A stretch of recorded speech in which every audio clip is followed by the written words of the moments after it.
Here we go with another test taking tip. I'm Mrs. C, and I always want you to do your best on any test you take.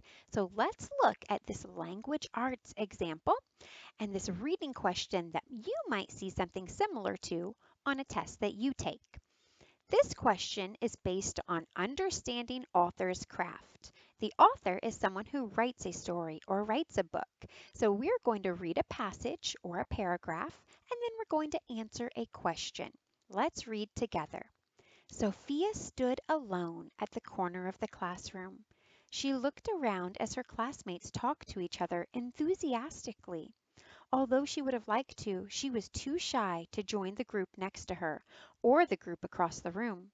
She wished someone would come over and start a conversation. What does the author want us to think about Sophia?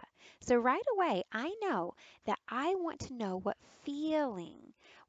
what feeling the author is trying to tell us by using the descriptions they're using. So let's look at our answer choices. It's always good to look at your answer choices first before you go back to the passage. A, she was bored. B, she was outgoing. C, she was lonely. Let's go back to our passage and look for some hints. Sophia stood alone at the corner of the classroom. Right away, I see the word alone, and I know that's similar to lonely, but I don't know that's the answer right. She could be bored because she's alone, right? So we need to keep reading to find out. She looked around as her classmates talked to each other enthusiastically. So all of her classmates are talking to each other, and she's alone in the corner. Although she would have liked to, she was too shy to join the group next to her or the group across the room. So she's feeling shy or nervous. That means she's afraid to go and speak to others.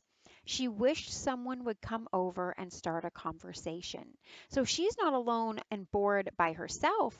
She's alone because she's too scared to talk to anyone, but she does want someone to talk to her. So that definitely tells me she's not outgoing. She's not running over there to start the conversation, but she is lonely because she wants someone to come over to her and talk to her. She's feeling alone. So make sure when you read a passage like this, you look at every answer and you decide which one can I find the most proof for to be correct. Alone, just reading that first line, could have still been she was bored or she was lonely. But when I kept reading, I saw she was too shy and she wanted someone to come talk to her. That definitely wasn't her being bored. That definitely wasn't her being outgoing. That was Sophia feeling lonely. So this is the best and most correct answer.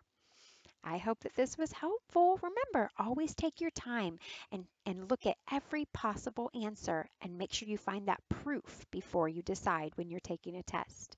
I'll see you next time, everybody. Goodbye.